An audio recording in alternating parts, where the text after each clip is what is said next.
Tutorial, Public Speaking, berbicara di hadapan publik. Topik ke-12 dari 50 topik. Etika Public Speaking terhadap publik.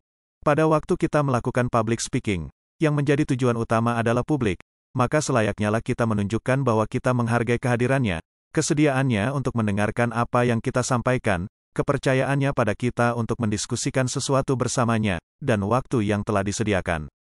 Hal-hal yang dapat kita lakukan untuk menunjukkan bahwa kita menghargai publik. 1. Penampilan yang baik dan sopan.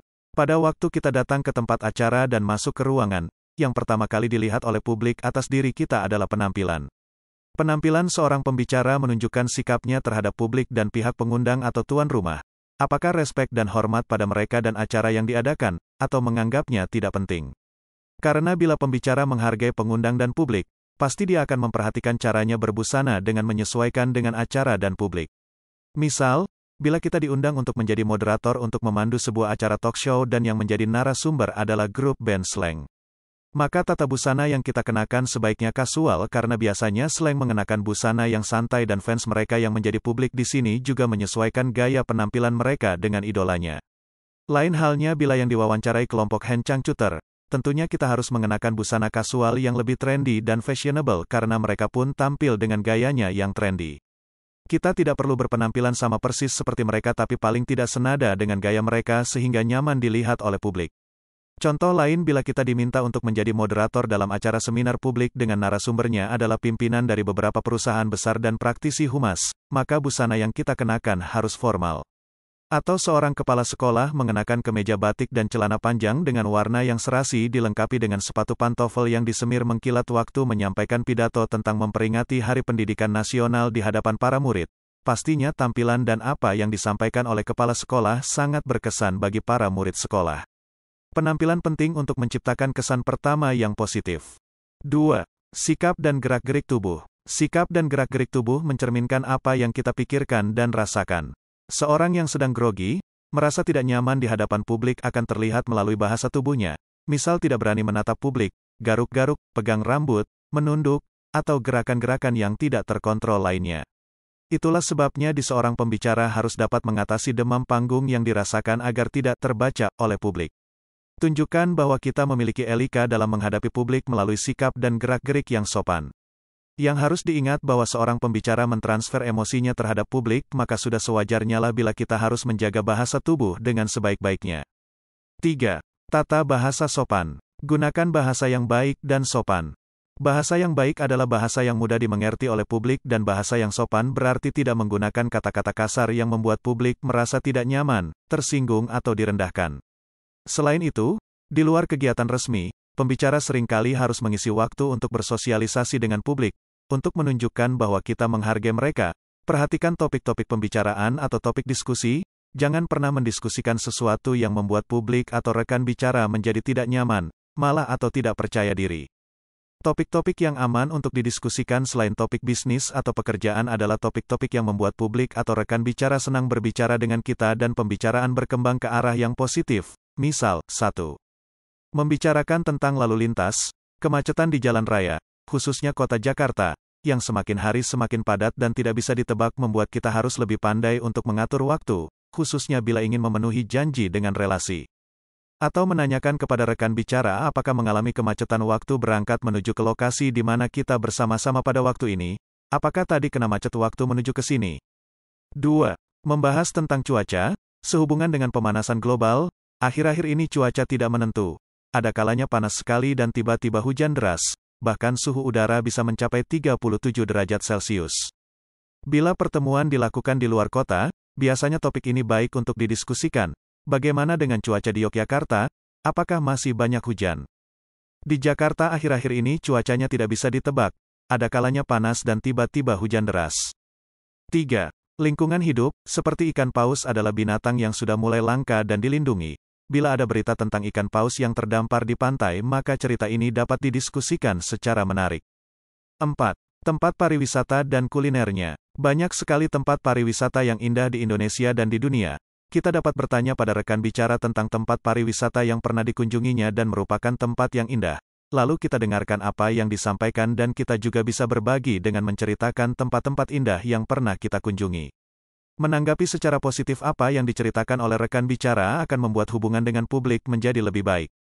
Contoh seorang pembicara di saat jam istirahat seminar sambil rehat kopi dan kebetulan di televisi yang tersedia di ruang makan sedang ditayangkan film tentang Pulau Komodo, maka dia membuka pembicaraan dengan bertanya kepada publik yang kebetulan duduk di sampingnya, apakah pernah ke Pulau Komodo?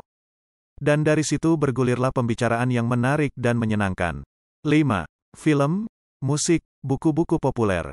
Kita tidak perlu membaca semua buku, menghafal semua lagu atau penyanyi dan musikusnya, atau menonton semua film yang ada. Cukup dengan banyak baca dan banyak tahu mengenai hal ini akan membuat kita menjadi orang yang menyenangkan untuk diajak bicara. Sebaliknya kurang wawasan akan membuat kita terjebak dan menjadikan kita orang yang kurang cerdas di mata rekan bicara. Sekali waktu pada saat istirahat makan siang, sambil makan, peserta seminar berbincang-bincang tentang buku. Salah seorang di antara mereka bertanya kepada rekannya apakah dia senang membaca buku atau tidak. Lalu rekannya mengatakan bahwa dia lagi senang membaca buku Chicken Soup. Namun belum lagi dibahas tentang isi buku tersebut. Seorang yang lain memberi komentar, wah wanita karir yang luar biasa. Sekalipun kerja masih suka turun ke dapur, masih sempat baca buku masak-memasak. Dapat dibayangkan bagaimana ekspresi wajah rekan-rekan di sekitarnya yang mendengar celetukan tersebut. Dan untuk menjaga sopan santun dan tidak mempermalukan orang yang nyeletuk tadi, maka topik pembicaraan bergeser dari buku ke topik kuliner.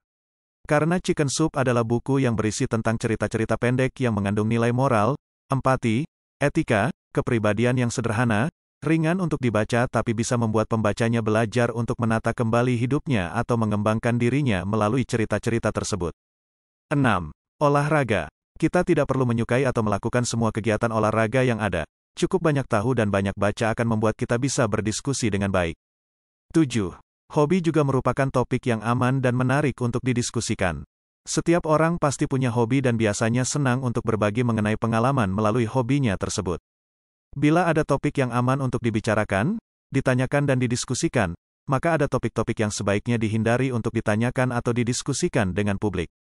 Topik tersebut adalah topik-topik yang bila dibicarakan bisa membuat orang menjadi malu, suasana hati tidak nyaman, tidak percaya diri atau bahkan bisa membuatnya terpaksa berbohong. Hindari bertanya topik-topik yang berhubungan dengan tidak nyaman, tidak percaya diri atau bahkan bisa membuatnya terpaksa berbohong. Hindari bertanya topik-topik yang berhubungan dengan 1. Hal-hal yang sifatnya terlalu pribadi, seperti bertanya tentang A. Berapa usianya sekarang? Karena belum tentu semua orang mau terbuka akan hal ini. Apalagi bila diberi komentar negatif, seperti, oh baru 30-an saya kira sudah usia 40 lebih. B. Berat badan. C. Status pernikahan. D. Anak. Anaknya ada berapa? Sudah usia berapa? Mengapa hal ini jangan ditanyakan? Karena khawatir yang ditanya belum menikah atau sudah menikah tapi belum juga punya anak, nanti yang bersangkutan menjadi merasa terbebani dan malu. E. Suami atau istri bekerja di mana?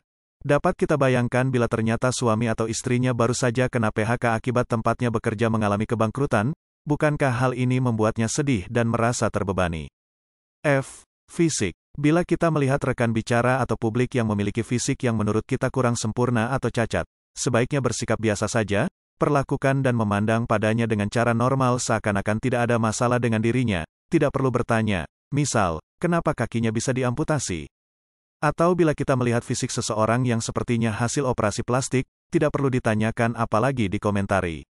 Itu urusan pribadi mereka, kecuali bila mereka ingin menceritakannya, jadilah pendengar yang baik.